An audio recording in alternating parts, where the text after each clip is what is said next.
ప్రతిధ్వనికి స్వాగతం. గురుకులాలు, సంక్షేమ వసతి గృహాల్లో విద్యార్థులు తరచుగా అస్వస్థతకు గురవుతున్నారు. కలుషిత ఆహారం ఉందని, అపరిశుభ్రత వాతావరణం నెలకొందని విద్యార్థులు రాష్ట్ర వ్యాప్తంగా రోజు ఏదో ఒక దగ్గర ఆందోళనలు చేస్తున్నారు. కనీస వసతులు లేవని ఆందోళన వ్యక్తం చేస్తున్నారు. ప్రభుత్వం గురుకుల విద్యకు చాలా ప్రాధాన్యం ఇస్తున్నట్టుగా చెప్తున్నప్పటికీ మరోవైపు కనీస వసతులు లేవని నిపుణులు అభిప్రాయం వ్యక్తం చేస్తున్నారు. ఎంతో మంది నిరుపేదలకు విద్యను అందిస్తున్న ఈ గురుకులాల్లో అసలు ఏం జరుగుతుంది, సమస్య ఎక్కడుంది, లోపాలు ఏంటి అనే విషయంపైన నేటి ప్రతిధ్వని.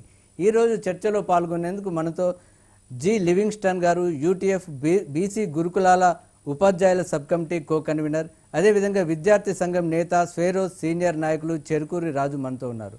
రాజు గారు, మీరు చెప్పండి ముందుగా, ఎందుకంటే మీరు చాలా కాలం గురుకుల విద్యా సంస్థల్లో చదువుకున్నారు, అదేవిధంగా వాటి సమస్యలపైన చాలాసార్లు పోరాడారు. అసలు ఈ గురుకులాల్లో ఈ సమస్య ఎక్కడ తలెత్తుతుంది? తరచుగా విద్యార్థులు ఆందోళనలు చేసే పరిస్థితులు ఎందుకు దారితీస్తున్నాయి?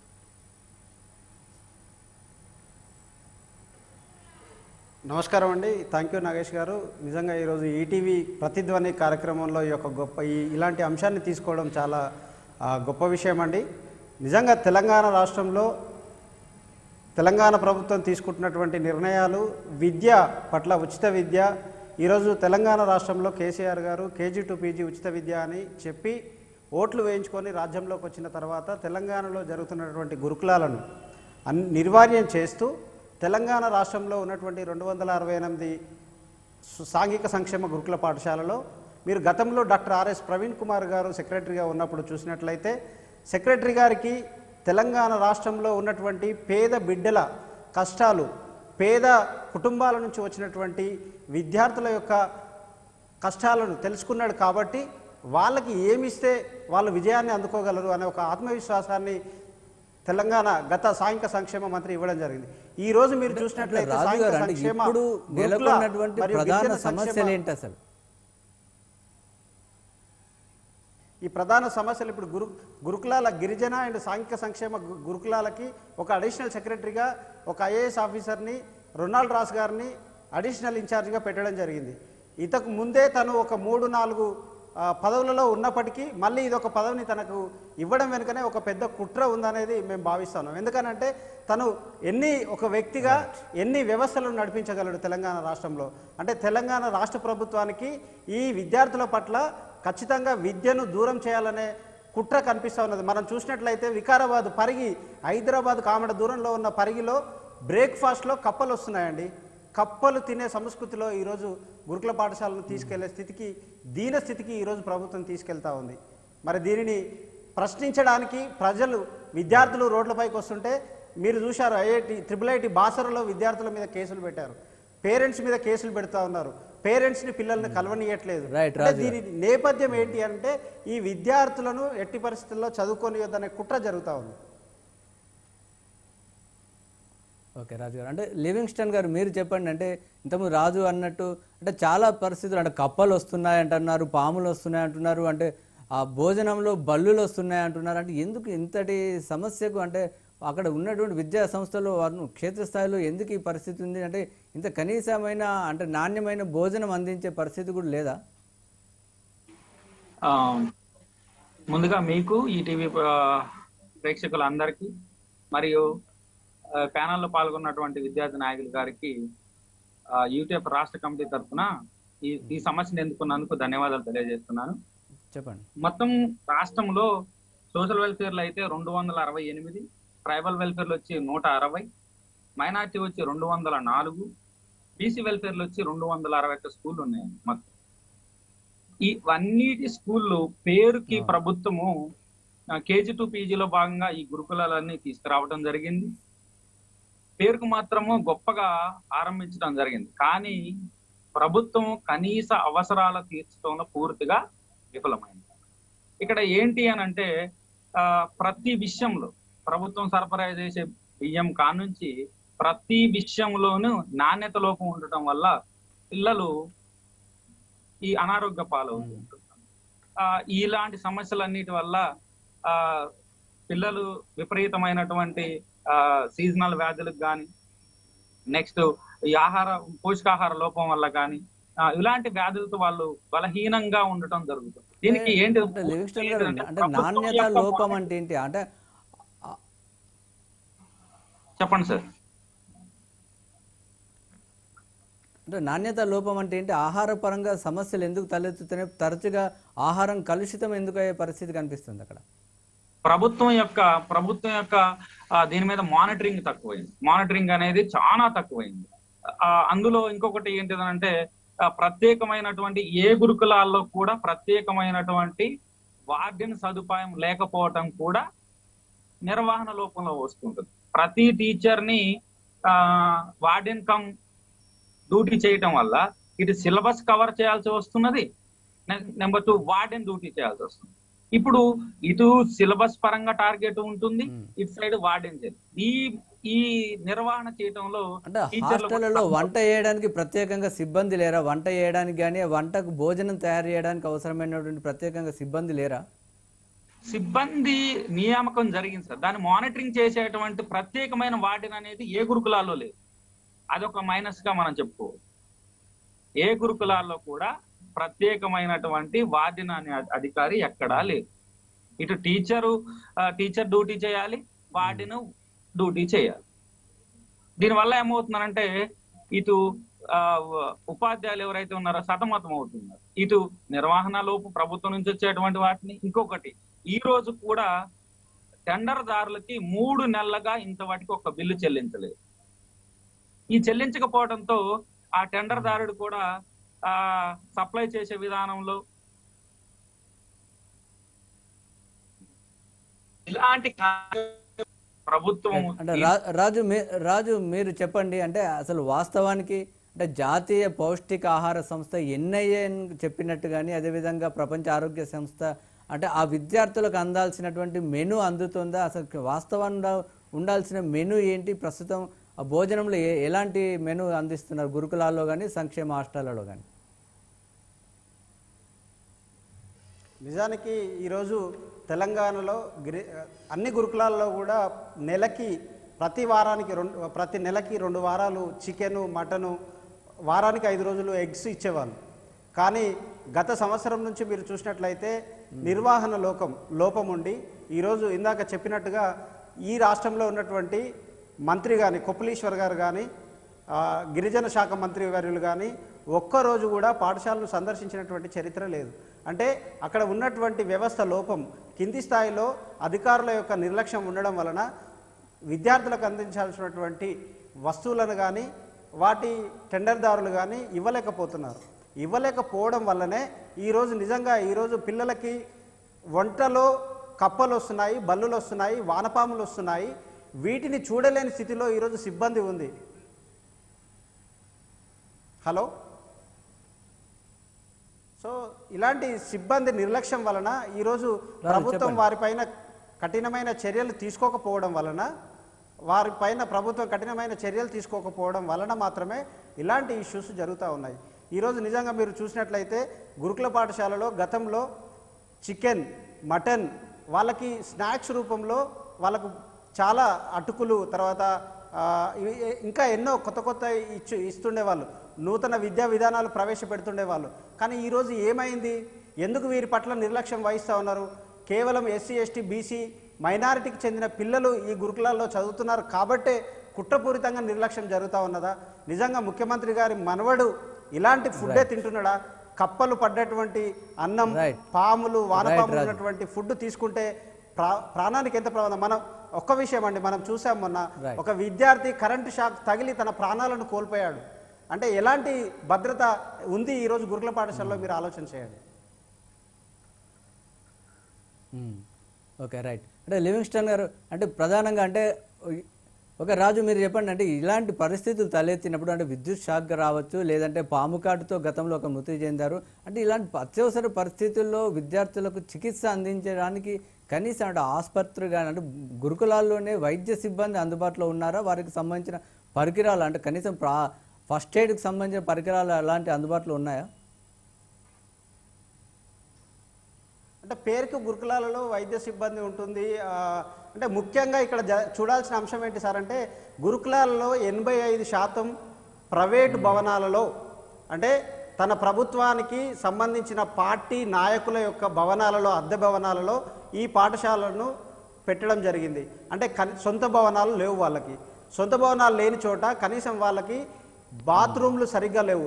ఒక దగ్గర కరీంనగర్లో మహాత్మా జ్యోతిరావు పూలే కళాశాలలో 1000 మంది విద్యార్థులు ఉంటే అక్కడ 20 బాత్రూమ్లు ఉంటాయండి. 1000 మంది 20 బాత్రూమ్లను యూజ్ చేయడానికి ఎంత సమయం పడుతుంది? అసలు సాధ్యం అవుతుందా అది? అంటే దీనిని మాట్లాడడానికి, వీటిని తీసుకురావడానికి బయటికి ఇప్పటి వరకు కూడా జరగలేదు. ఇప్పుడు పిల్లలు చనిపోతూ ఉన్నారు, పిల్లలు రోడ్లపైకి వస్తూ ఉన్నారు, తల్లిదండ్రులు ఆవేదన వ్యక్తం చేస్తూ ఉన్నారు. కాబట్టి ఈరోజు ఇవన్నీ విషయాలు బయటికి వస్తూ ఉన్నాయి. మేము కూడా గతంలో గురుకులాలను సందర్శించినప్పుడు, గురుకులాలను చూసినప్పుడు, గురుకులాలలో సిబ్బంది నిర్లక్ష్యం లేకుండా ఉంటే ఖచ్చితంగా ఇవన్నీ మంచి జరుగుతాయి. కానీ వీటిపైన ఒక పర్యవేక్షణ లేదు. ఇంతమంది విద్యార్థులు చనిపోతూ ఉన్నారు, ఇంతమంది విద్యార్థులు అస్వస్థతకు గురవుతూ ఉన్నారు. ఈరోజు మహబూబాబాద్లో 60 మంది ఎంజీఎం హాస్పిటల్లో 33 మంది ఈరోజు హాస్పిటల్లో జాయిన్ అయితే మంత్రి గారు వెళ్ళి విజిట్ చేయలేదు, ముఖ్యమంత్రి గారు వెళ్ళలేదు. కనీసం ఆ సంబంధించిన శాఖ కార్యదర్శి ఈరోజు గురుకులాల సెక్రటరీస్ కూడా వెళ్ళి చూసే పరిస్థితిలో లేదు. మరి ఏ విధంగా గురుకులాల సిబ్బంది పర్యవేక్షణ అద్భుతంగా ఉండి బాగుపడతాయండి ఇవి? ఓకే, అంటే లివింగ్స్టన్ మీరు చెప్పండి. అంటే ప్రధానంగా అంటే ఇలాంటి సమస్యలు తలెత్తినప్పుడు వారిని ప్రాథమికంగా చికిత్స అందించడానికి కానీ, వైద్య సిబ్బంది కానీ, వైద్య పరికరాలు కానీ, వాటికి సంబంధించిన ఔషధాలు కానీ అక్కడ అందుబాటులో ఉంటున్నాయా? అంటే ఒకవేళ ఆసుపత్రులకు వెళ్ళడానికి, తరలించడానికి అవసరమైనటువంటి వాహన సదుపాయం కానీ అవన్నీ కూడా అంటే గురుకులాల్లో కానీ, అటు సంక్షేమ హాస్టల్లో కానీ అందుబాటులో ఉన్నాయా?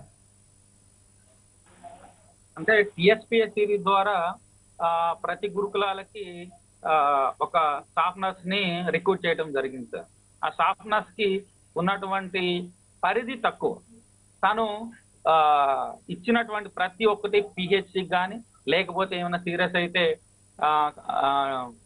జిల్లా హాస్పిటల్ కానీ పంపించడానికే అధికారం ఉంటుంది తప్ప ఎవరైతే హెచ్ఎస్ ఉన్నారో ప్రాథమిక చికిత్స తప్ప మెరుగైన చికిత్స చేయడానికి ఆమెకి ఎటువంటి అధికారం లేదు. అదొకటి. ఇక్కడ మీరు చెప్పినట్టు ఎప్పుడో 10 సంవత్సరాల క్రితం ఉన్నటువంటి మెనూ బిల్లునే ఫాలో అవుతున్నారు సార్. ప్రతి ఒక్కళ్ళకి 31 రూపాయి మాత్రమే వస్తున్నది. ఇది ఎప్పటిది? 10 సంవత్సరాలు ఉన్నటువంటి కాలం నాటిది 31 రూపాయి అన్నది. ఈ 31 రూపాయితో ఒక రోజు ఒక పిల్లవాడికి ఎటువంటి ఆహారం మనం పెట్టగలుగుతాం? ఈ 31 రూపాయల్లో ఇందులోనే చికెన్, ఇందులోనే మటన్, ఇవన్నీ ఈ మెనూ కూడా తక్కువగా ఉండటం వలన పిల్లలు పౌష్టికమైనటువంటి ఆహారం తీసుకోలేకపోతున్నారు. మా టిఎస్ యూటీఎఫ్ గా ఎన్నో సార్లు సెక్రటరీలు కానీ వాళ్ళకి కానీ ప్రభుత్వానికి కానీ రిప్రజెంటేషన్ చేయడం జరిగింది. ఈ మెనూని 50 రూపాయలకు పెంచితే కొంతలో కొంత అయినటువంటి వాళ్ళకి సమృద్ధమైనటువంటి ఆహారాన్ని అందించి ఎంతలో కొంత అయినా మనము వాళ్ళని మంచి పిల్లలుగా దిద్దడానికి ఉంటుంది. ఇక్కడ 31 రూపాయలతో మనం బయట టిఫిన్ చేస్తేనే 30 రూపాయలు అవుతుంది సార్. ఈ 31 రూపాయలతో మనం మూడు పూటలు వాళ్ళకి ఏ విధంగా పెడతామో అర్థం కావట్లేదు. ఒకటి, ప్రభుత్వం ఇది కూడా మెనూ బిల్లును కూడా ఖచ్చితంగా పెంచాలి అనేది మా యొక్క డిమాండ్ గా ఒకటి చెప్తున్నాము. ఇంకొకటి ఏమో వస్తున్నది అంటే పిల్లల్లో అద్భుతమైనటువంటి ఫలితాలు ఇస్తున్నా కానీ, గురుకులాలలో అద్భుతమైనటువంటి ఫలితాలు ఇస్తున్నా, ఇంత కష్టకాలంలో ఇన్ని సమస్యలున్నా ఉపాధ్యాయులు అద్భుతమైనటువంటి పనితీరు కనబరుస్తూ ఉత్తమ ఫలితాలు ఇస్తున్నవి మీరు చూస్తూనే ఉన్నారు. పోయిన కరోనాకు ముందు, కరోనా తర్వాత కూడా అలాంటి కాలేజీలు కూడా మనం తలదల్లిన. కానీ ప్రభుత్వము ఇన్ని చేస్తున్నా కానీ ప్రభుత్వం అనేది నిర్లక్ష్యమే వహిస్తున్నది. కాబట్టి మెనూ బిల్లు ఒకటి పెంచాలి. సరైనటువంటి విషయాలపైన రాజు గారు మీరు అంటే ఇంతకుముందు అన్నట్టుగా, అదేవిధంగా లివింగ్స్టన్ గారు అన్నట్టుగా అంటే ప్రధానంగా నిర్లక్ష్యము, అదేవిధంగా సరైన పర్యవేక్షణ లేకపోవడం, ఇలాంటి కారణాల వల్ల ఈ ముఖ్యంగా ఈ అపరిశుభ్ర వాతావరణం, కలుషిత ఆహారం ఇలాంటి సమస్యలు తలెత్తుతున్నాయని చెప్తున్నారు. అయితే గతంలో పలుసార్లు ఇలాంటి సంఘటనలు జరిగినా కూడా ఎందుకు పునరావృతం అవుతున్నాయి? అంటే వీటిపైన బాధ్యులను గుర్తించడంలో, వారిపైన చర్యలు తీసుకోవడంలో అసలు అలాంటి చర్యలు ఏమైనా తీసుకుంటున్నారా? అసలు అంటే అధికార యంత్రాంగం నుంచి ఎలాంటి స్పందన కనిపిస్తుంది మీ సమస్యలపైన మీరు ఫిర్యాదులు చేసినప్పుడు? మేము ఒక 2-3 సార్లు మేము సెక్రటరీ గారిని కలవడానికి వెళ్తే సెక్రటరీ గారు సెక్రటరీ ఆఫీస్లో లేరండి. అంటే తనకు ఇంకో శాఖను కేటాయించారు, ఆ శాఖను చూస్తున్నారు, ఇక్కడికి రావట్లేదు అంటున్నారు. అంటే ఇప్పుడు ఈ శాఖను చూసేటువంటి అధికారే వేరే శాఖ ఇప్పుడనే కాదు, అంటే గతంలో కూడా ఇలాంటి సంఘటనలు చాలా సార్లు జరిగినాయి. ఓవరాల్గా చెప్పండి.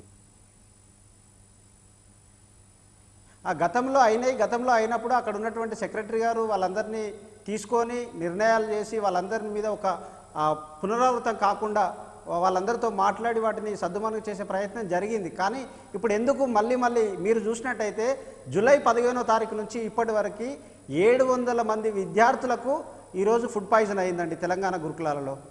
ఇది ఎంత అన్యాయం, ఎంత దుర్మార్గం ఇది. 700 మంది విద్యార్థులకు జరగడం ఏంటి ఒక నెలలో? అంటే మీరు చూడండి, అంటే ప్రభుత్వానికి కానీ ప్రభుత్వంలో పనిచేస్తున్నటువంటి కొంతమంది అధికారులకు కానీ సమయం లేకపోవడమా, లేకపోతే వీరికి ఈ విద్యార్థుల పట్ల ఏదైనా ద్వేషభావం ఉండడమా మాకు అర్థం కావట్లేదు. మొట్టమొదటిగా ప్రభుత్వం తీసుకోవాల్సినటువంటి అంశం ఏంటంటే ముందుగా వారికి గురుకులాలకు సెక్రటరీగా పూర్తి బాధ్యతలు ఇస్తూ ఒక సెక్రటరీని కేటాయించడం చేయాలి. వెంటనే విద్యార్థుల యొక్క ఆరోగ్య పరిస్థితులను ముఖ్యమంత్రి గారు పరిశీలనలోకి తీసుకొని ఊడిన ఒక ప్రత్యేకమైన బృందాన్ని ఏర్పాటు చేసి వారి ఆరోగ్య పరిస్థితులను తీసుకొని కేవలం ఎస్సీ ఎస్టీ గురుకులాలకే కాకుండా మైనారిటీ బీసీ జనరల్ గురుకులాల్లో కూడా ఇదే సమస్య కనిపిస్తుంది. అయితే మొత్తం వ్యవస్థలో లోపం ఎక్కడంటే విద్యార్థులను అంటే మీరు ఇస్తున్నటువంటి ప్రభుత్వం ఇస్తున్నటువంటి ఆహారం బాగుందా, దుస్తులు బాగున్నాయా, వీటన్నిటికి సంబంధించిన ఫీడ్బ్యాక్ తీసుకునే వ్యవస్థ కానీ విద్యార్థుల అభిప్రాయాలను పరిగణలోకి తీసుకుంటున్న వ్యవస్థ అలాంటి సిస్టమ్ గురుకులాల్లో కానీ సంక్షేమ హాస్టళ్లలో కానీ ఉందా? లేదండి, నిజంగా లేదండి. ఇందాక మనకు ఉపాధ్యాయ సంఘం అధ్యక్షులు చెప్పినట్టు గురుకులాలలో ఒక టీచర్కి అతను బోధించాలి, మరియు అక్కడ హాస్టల్లో వార్డెన్గా కూడా పనిచేయాలి. అలాంటప్పుడు 2 విషయాల మీద తనకి సమయం ఉండదు. కాబట్టి విద్యార్థులు ఎవరికి చెప్పాలో తెలియదు. విద్యార్థులకు ఇప్పుడు మనం చూసినట్లయితే ఇంగ్రీడియంట్స్ అండి, మనం హైదరాబాద్లో కానీ ఈ రాష్ట్రంలో దేశంలో ఎక్కడ వెళ్ళినా 1, 2, 3 టైప్స్ ఆఫ్ ఉంటాయండి. టాప్ క్లాస్ ఉంటుంది, సెకండ్ క్లాస్ ఉంటుంది, థర్డ్ క్లాస్ ఉంటుంది. థర్డ్ క్లాస్ మెనూ తీసుకొచ్చి పిల్లలకు పెడతారండి. ఈ పిల్లలను పర్యవేక్షణ చేసే వాళ్ళు ఎవరు? ప్రిన్సిపాల్ అందుబాటులో ఉన్నా అక్కడ ఉన్నటువంటి వార్డన్ అందుబాటులో ఉండడు. సో ప్రత్యేకమైన వార్డన్లను నియమించలే కాబట్టి ఈ వార్డన్లు వాటిని పరిశీలించలేకపోవడం వల్ల ఈ థర్డ్ క్లాస్ తీసుకొచ్చి వీళ్ళ పిల్లలకి ప్రాణాలకు ముప్పైనా కూడా ఎవరు పట్టించుకునే పరిస్థితిలో లేదు. లేదా ఏదైనా గవర్నమెంట్ హాస్పిటల్కి అక్కడ ఉన్నటువంటి ఆ ప్రాంతానికి దగ్గరలో ఉన్న ప్రభుత్వ హాస్పిటల్కి తీసుకెళ్ళి అక్కడ ట్రీట్మెంట్ చేయించి వాళ్ళతోటి కాకపోతే వాళ్ళ ఇంటికి వాళ్ళ పేరెంట్స్ని పిలిపించి ఇంటికి పంపిస్తున్నారు, కానీ బయటికి రానివ్వట్లేదు. సో ఇలాంటి కుట్రలన్నీ నిజంగా ప్రభుత్వం చిత్తశుద్ధి ఉండి సీరియస్గా తీసుకుంటే ఎందుకు ఇలాంటి పునరావృతం అవుతాయి? పూర్తిగా దీనికి నైతిక బాధ్యత ప్రభుత్వం వహించాలి. ప్రభుత్వ నిర్లక్ష్యం వల్లనే ఈ కార్యక్రమాలు కొనసాగుతూ ఉన్నాయి. ఎందుకనంటే చేవెళ్ళ దగ్గర ఉంది హైదరాబాద్కి. కనీసం ఇది జరుగుతుందని అంటే ప్రభుత్వ నిర్లక్ష్యం అనేది ముమ్మాటికి ఉందనేది మేము భావిస్తా ఉన్నాం. రైట్ రాజు గారు. రైట్. అండ్ లివింగ్స్టన్ గారు మీరు చెప్పండి, అంటే కోవిడ్ వల్ల గురుకులాలు చాలా దెబ్బతిన్నాయి, అంటే పరిస్థితులు చాలా విద్యార్థులకు చాలా తీవ్రంగా నష్టం జరిగింది, గురుకులాలన్నీ కూడా మూతపడ్డాయి. అయితే ఇప్పుడు కోవిడ్ అనంతరం పరిస్థితులు అన్నీ కూడా మెరుగుపడ్డాయి, ఎందుకంటే తరచుగా మళ్ళీ కోవిడ్ కేసులు మధ్యలో పెరుగుతూనే ఉన్నాయి. అది అక్కడక్కడ కోవిడ్ కేసులో బారిన విద్యార్థులు పడుతున్నట్టే కనిపిస్తుంది. అంటే కోవిడ్ జాగ్రత్తలు తీసుకుంటున్నారా? కోవిడ్కి ముందు తర్వాత ముఖ్యంగా పరిశుభ్ర వాతావరణం విషయంలో కానీ ఆహారం విషయంలో కానీ ఏమైనా మార్పులు తగిన జాగ్రత్తలు తీసుకున్నారా? కోవిడ్ తర్వాత స్కూల్ స్టార్ట్ అయిన తర్వాత మాకున్నటువంటి గైడ్ లైన్స్, ఎవరికైతే టీచర్స్ ఇచ్చినటువంటి గైడ్ లైన్స్ ప్రకారము అన్ని శానిటైజ్ చేయడం అన్ని జరిగినాయి. కానీ ఇక్కడ ఏమవుతుందంటే సార్, పూర్తిగా ప్రైవేట్ బిల్డింగ్లలో మెజారిటీ ఆఫ్ ది గురుకులాల్ని లొకేట్ చేయటం వల్ల ఆ బిల్డర్ ఎవరైతే ఉన్నారో, ఎవరైతే రెంట్ ఓనర్, ఎవరైతే రెంట్కి ఇచ్చినటువంటి వ్యక్తి సరైన ప్రమాణాలు లేకుండా ఓన్లీ తన రెంట్ వస్తుంది కదా అని చెప్పేసి ఆ బిల్డింగ్ నిర్మించడంతో దాని ఇక్కడ ఏంటి, గురుకులాలలో ప్రతిదీ ప్రైవేట్ బిల్డింగ్స్ తో ఉన్నాయి. ప్రైవేట్ బిల్డింగ్స్ వల్ల ఏమవుతుందంటే ఒక 10 బాత్రూమ్లు, ఇందాక విద్యార్థి నాయకులుగా చెప్పినట్టు 500 మంది ఉంటే 20 బాత్రూములలో ఎప్పటి వరకు వాళ్ళు స్నానం చేయాలి, లేకపోతే ఎప్పటి వరకు చేయాలి, మళ్ళీ సాయంత్రం వాళ్ళకి ఎప్పుడు ఆ టైం ఎప్పుడు వస్తుందో, ఇలాంటి సమస్యలన్నిటికీ సరైన పరిష్కారం రావాలి అని అంటే మా యూట్యూబ్ రాష్ట్ర కమిటీ ఒక 10-15 సార్లు సెక్రటరీలను కలిశారు, మినిస్టర్ను కలిశారు. ప్రతి రిప్రజెంటేషన్ లో పక్కా భవనాలు.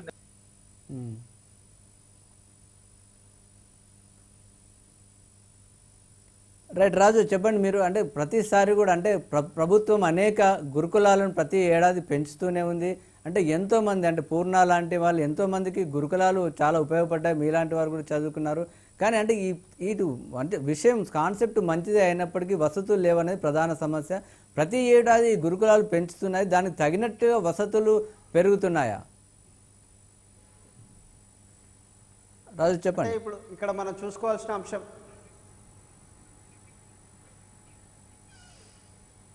చెప్పండి రాజు గారు. పాలవంచలు అప్పటికి ఇప్పటికే చూసుకుంటే అదే మెనూ కంటిన్యూ అవుతుంది, కానీ ఈ రోజు మళ్ళీ నేను ఇదే స్కూల్ కి టీచర్ అయినా కానీ అదే మెనూ మెన్షన్ అవుతుంది. ఇక్కడ ఏమవుతుంది, 3 నెలల నుంచి వాళ్ళకి బిల్లు చెల్లించకపోతే, ఇందాక విద్యార్థి నాకు చెప్పినట్టు 3rd గ్రేడ్ వాళ్ళకి మనీ రొటేషన్ కాకపోవడం వల్ల నాణ్యమైనటువంటి ఇంగ్రీడియంట్స్ మాకు పంపించలేకపోతుంది. అది కూడా ఒక కారణం కావచ్చు. కాబట్టి పర్యాప్త అనేది పిల్లలకి ఖచ్చితంగా 50 రూపాయలు పెంచాలనేది ఎప్పటి నుంచో TSUTF గా మేము డిమాండ్ చేస్తున్నాము. ఎన్నో రిప్రజెంటేషన్లు ఇచ్చినాము. ప్రతి విషయాల్లో ప్రతి నెలలో ఒక తీర్మానం చేసి మినిస్టర్ని కలుస్తున్నాము అండ్ సెక్రటరీని కలుస్తున్నాము. కానీ ప్రభుత్వం నుంచి ఎటువంటి మాకు ప్రతిస్పందన కనిపించట్లేదు. ఓకే, అంటే ప్రధానంగా మీరు ఏం కోరుతున్నారు, అంటే ఈ సమస్యకు పరిష్కారం మీరు ఏం సూచిస్తున్నారు? గురుకులాల్లో ప్రత్యేకంగా ఖచ్చితంగా వార్డెన్లు అనే వాళ్ళు నియమించబడాలి సార్. మొదటి కారణం ఎందుకంటే ఇందాక విద్యార్థి నాకు చెప్పినట్టు ఆ అధికారి ఖచ్చితంగా దాని ఉంటే మానిటరింగ్ జరుగుతుంది. కాబట్టి ప్రత్యేకమైనటువంటి వార్డెన్ని నియమిస్తే ఎంతో కొంత మనము సేఫ్ జోన్ లో ఉంటాం. నెంబర్ 2, పక్కా భవనాలు అనేది నియమించాలి. ఇంకొకటి, సిబ్బంది కొరత కూడా చాలా తీవ్రంగా ఉంది సార్. సిబ్బంది కొరత వల్ల కూడా ఈ పాపం గెస్ట్ టీచర్స్ తోనూ లేదా కాంట్రాక్టర్లతోనూ నడిపించుకొని వస్తూ ఉంటుంది. ఇప్పుడు ప్రతి స్కూల్లో మనం చూస్తే రెగ్యులర్ టీచర్స్ అనే వాళ్ళు 5 కంటే ఎక్కువ ఉంటారు. 5 లేకపోతే 6 ఉంటారు. వీళ్ళ మీదే పూర్తి అన్ని బాధ్యతలు ఉంచడం వల్ల కూడా ఈ సమస్యలకి ఉత్పన్నం అవుతూ ఉంటాయి. ఎన్ని అని వాళ్ళు చూడలేక ఈ వాళ్ళ బాధలు చెప్పుకోలేక చేస్తుంది. వీటన్నిటికి ఏంటంటే పరిష్కారం, మొదటిది పర్యాప్త ఒకటి పెంచాలి. నెంబర్ 2, పక్కా భవనాలు కట్టించాలి. నెంబర్ 3, సిబ్బందిని నియమిస్తే ఎంతో కొంత మనం ఈ సమస్యల నుంచి బయటపడవచ్చు సార్. Okay, right. రాజు మీరు చెప్పండి, అంటే దీనికి సంబంధించి సమస్యకు పరిష్కారం అవన్నీ చేస్తే కొంత సమస్య పరిష్కారం అవుతుందని లివింగ్స్టన్ లాంటి నిపుణులు చెప్తున్నారు. అయితే దానికి తగినట్లుగా నిధుల కేటాయింపు రాష్ట్ర ప్రభుత్వం ఈ బడ్జెట్లో కేటాయింపులు జరుపుతుందా? ఇంకా ఈ సమస్యలన్నీ అంటే అంటే పక్కా భవనాలు లాంటి విషయాలు కాకపోయినా కనీసం రోజు తినే ఆహారం, నాణ్యమైన ఆహారం ఇవ్వడంలో కానీ, కనీసం నాణ్యమైన విద్య అందించడానికి కానీ అవసరమైన నిధుల కేటాయింపు జరుగుతుందా? దానికి సంబంధించిన పర్యవేక్షణ అదంతా కూడా ఎలా ఉంది? అంటే కేవలం SC/ST గురుకులాల్లోనే కాకుండా రాష్ట్రంలో అన్ని సొసైటీల్లో కూడా. అవునండి, ఇప్పుడు SC/ST BC మైనారిటీ అన్ని గురుకులాల్లో కూడా అవకతవకలు జరుగుతూ ఉన్నాయి. వీటికి ముఖ్యంగా ఇందాక చెప్పినట్టు మనం ప్రైవేట్ బిల్డింగ్లో ఉండడం 2. ఇప్పుడు శానిటైజేషన్ కోసం అండి ప్రతి స్కూల్కి దాదాపుగా 670 మంది స్టూడెంట్స్ ఉంటారు ఒక స్కూల్లో. 670 మంది స్కూల్స్కి శానిటైజేషన్ చేయడానికి, బాత్రూమ్లు క్లీన్ చేయడానికి, హాస్టల్ రూమ్స్ అన్ని క్లీన్ చేయడానికి, college buildings, school buildings clean చేయడానికి కేవలం ఇద్దరినే రిక్రూట్ చేసుకుంటున్నారండి. అది కూడా ప్రైవేట్ కాంట్రాక్టర్కి ఇచ్చి, 2 కంటే ఎక్కువ ఇవ్వకుండా ఒక కాంట్రాక్టర్కి నెలకు 24,000 రూపాయలు ఇచ్చి ఒక నెల రోజులు 670 మంది విద్యార్థులు ఉండేటువంటి భవనాలను, పాఠశాల పరిశుభ్రతను చూడమని ఇస్తే ఎలా సాధ్యమవుతుంది? అంటే ప్రభుత్వానికి ఏదో నడవని దీన్ని అడిగే వాళ్ళు లేరు. SC/ST BC మైనారిటీలు ఇప్పుడిప్పుడే చదువుకుంటున్నారు కాబట్టి వీళ్ళ చదువును దూరం చేస్తే వీళ్ళు ఇంకా పేదరికంలోకి వెళ్ళిపోతారు. వీళ్ళని పేదరికంలోకి నెట్టేయాలనే దురాలోచనతోటే ఈరోజు ప్రభుత్వం ఇలాంటి నిర్ణయాలను తీసుకొని, అంటే ఇంత జరుగుతున్నప్పటికీ కూడా ప్రభుత్వం దీని మీద స్పందించకపోవడం అనేది క్లియర్గా మనకు అర్థమవుతుందనండి. ఈ ప్రజల పట్ల ప్రభుత్వానికి చిత్తశుద్ధి లేదు. ఈ ప్రజలను మోసం చేయడం కోసం మాత్రమే వీళ్ళు మనకు నిధులు ఇస్తామని డ్రామాలు ఆడుతున్నారు తప్ప నిజానికి ఈ విద్యార్థులకు సాయం చేయాలని, విద్యార్థులను చదివించాలని ఎక్కడ ఏ కోశాన కూడా వీళ్ళకి లేదు. గతంలో మనం చూసినట్టే చెప్పండి రాజుగారు, ఈ మధ్య ఈ ఇన్సిడెంట్స్ జరిగిన తర్వాత, అంటే ఈ కలుషిత ఆహారం కానీ అదేవిధంగా విద్యార్థుల ఆందోళన జరిగిన తర్వాత అటు అన్ని సొసైటీలు కూడా తనిఖీలు చేయాలని నిర్ణయించాయి. కొన్ని ప్రాంతాల్లో తనిఖీలు జరుగుతున్నాయి. అంటే ఈ ఇన్సిడెంట్స్ జరగకముందు సాధారణంగా ఫుడ్ సేఫ్టీ అధికారులు కానీ ఈ తనిఖీలు అంటే ప్రత్యేకంగా హాస్టళ్లలో కానీ భోజనశాలలు తనిఖీలు చేయరు అసలు? ఎక్కడ చేయరండి. మీకు ఒక రెగ్యులర్గా జరిగే important అంటే విషయం మంచి అనేది. విషయం చెప్తా, బాగా గుర్తు చేశారు. మొన్న మనకి తెలంగాణలో ఒక ఎమ్మెల్సీ గారికి ఢిల్లీలో లిక్కర్ దాంట్లో తెలంగాణలో ఉన్నటువంటి ఒక మంత్రి కవిత గారు ఎమ్మెల్సీ గారికి మంత్రిగా మన ఎమ్మెల్సీ గారికి ఢిల్లీలో లిక్కర్ దందాలో ఉంది అని చెప్పి రాజు దీనికి సంబంధించిన విషయాలు చెప్పండి. హాస్టళ్లలో జరుగుతున్నటువంటి విషయాలపైన చెప్పండి, రాజకీయాలు అవసరం లేదు ఇక్కడ. ఎస్ అదే చెప్తున్నానండి. అదే చెప్తున్నాను. అంటే ఇక్కడ ఉన్నటువంటి గిరిజన సంక్షేమ శాఖ, తర్వాత సాంఘిక సంక్షేమ తనిఖీలు జరుగుతున్నాయి. ఫుడ్ సేఫ్టీ అధికారులు కానీ అధికారులు నిరంతరం తనిఖీలు చేస్తున్నారా? జరగట్లేదు. వాళ్లకు నాయకుల మీద ఉన్నంత ప్రేమ ప్రజల మీద లేదు, విద్యార్థుల మీద లేదు. ఒక్క మంత్రి కూడా ఇప్పటి వరకు ఎక్కడెక్కడైతే పిల్లలు చేర్యాల డిగ్రీ కాలేజీలో ఫుడ్ పాయిజన్ అయి పిల్లలు అస్తవ్యస్తంగా ఈరోజు హాస్పిటల్లో ఉన్నారు. ఎంజిఎం వరంగల్ హాస్పిటల్లో ఇంకా హాస్పిటల్ బెడ్ పైన ఉన్నారు చిన్నారులు.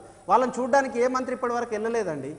అంటే ప్రభుత్వానికి దేని మీద ఇంట్రెస్ట్ ఉందనేది కూడా ప్రజలు ఒకసారి ఆలోచన చేయాలని కూడా మేము విద్యార్థి సంఘం ద్వారా స్వేరోస్ ద్వారా వేడుకుంటున్నాము.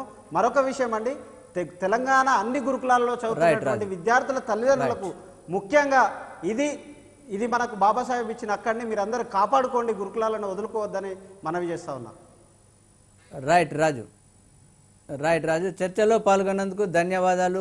గురుకులాలు సంక్షేమ హాస్టళ్లలో అనేక సమస్యలు స్పష్టంగా కనిపిస్తున్నాయి. ఒకవైపు అంటే నిర్లక్ష్యం, అదేవిధంగా మరోవైపు పర్యవేక్షణ లోపం వల్ల ఈ సమస్యలు ఎక్కువగా కనిపిస్తున్నట్టుగా తెలుస్తుంది.